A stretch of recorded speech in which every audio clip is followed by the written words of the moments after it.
envelope that Mr. Peterball has from Lakeland Regional ready. So the state would be able to have access and already know what drugs that the defendant was on or was tested for at the hospital, which would help the state know if there's anything additional we need to test for in the blood sample that we were able to obtain via a search warrant, Your Honor. Your Honor, I think most importantly, when we look at the Rivers case, I brought that today as well for the court's consideration, because in the Rivers case, the important takeaway from the state's perspective in that case is that in a DUI case, the state had requested the reports and the records from the hospital. The court had ruled in that case originally that the state should not be able to get them because the state had a legal blood draw. And the final ruling in the Rivers case is that because the state met its burden at the hearing to quash or deny the state's order just because they had other evidence was improper. So just because the state is in possession of the blood does not mean that it's improper for this court to allow the state to issue its subpoena for those medical records. Pursuant to the Rivers case, we are still entitled to them, Your Honor, because at our hearing, we established a factual nexus as to why those records would be relevant to an ongoing criminal investigation. Thank you.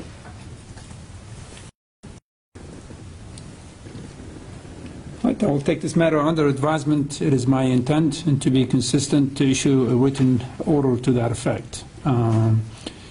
Anyway, for the next status conference, Ms. McNeil, when do you think this case should be back in court for status?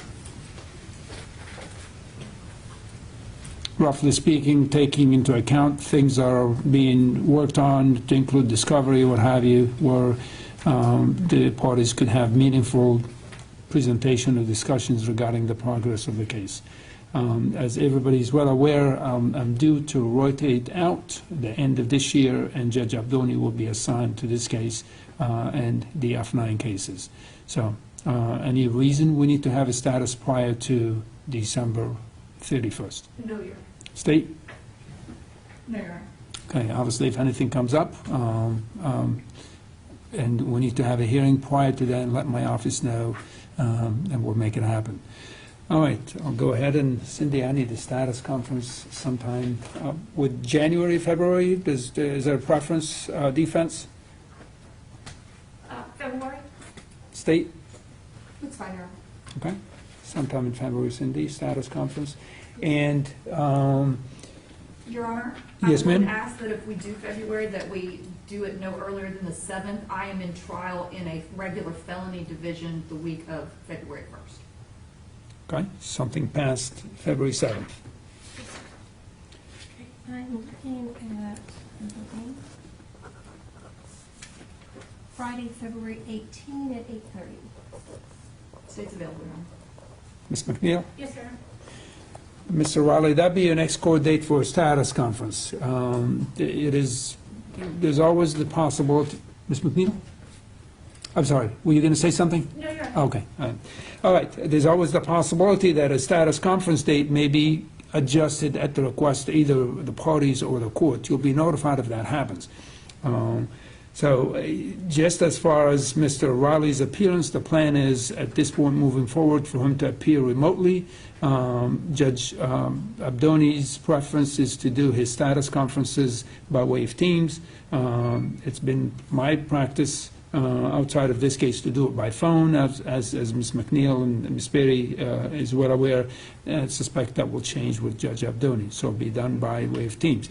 If that is to happen, if it's in person, the court will make sure that Mr. Riley is present in person if he's needed, or if it's done remotely by way of Teams, the court will make sure that he has access to the court remotely by way of Teams.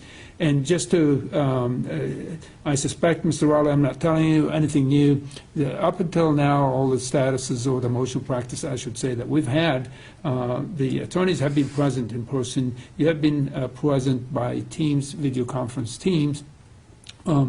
Simply put, the reason why that took place is due to the spread of the virus known as COVID-19 and its variants. That was done simply to make sure that you, your counsel, state attorney, assistant state attorneys, and everybody else that is involved in this case, court staff, bailiffs, or what have you, are safe. So that is simply the reason. Your attorneys have requested for you to appear in person. The request was denied, simply because I felt that doing what we needed to do in a meaningful way with the attendance remotely by way of a Microsoft Team video conference is doable. So, but anyway, and from moving forward, it's going to be up to Judge Abdoni to make those decisions. So I suspect the next status, you will appear remotely by way of Teams. If that changes, you'll be notified and provisions will be made. With that in mind, next court date for status, once again, February 18th at 8:30 in the morning, and that is next year. Ms. Perry, anything else, ma'am? Nothing further, Your Honor. Ms. McNeil, anything else? No, Your Honor. All right, everyone, I appreciate your hard work and patience. Be safe, and the court will see you then. This hearing is adjourned.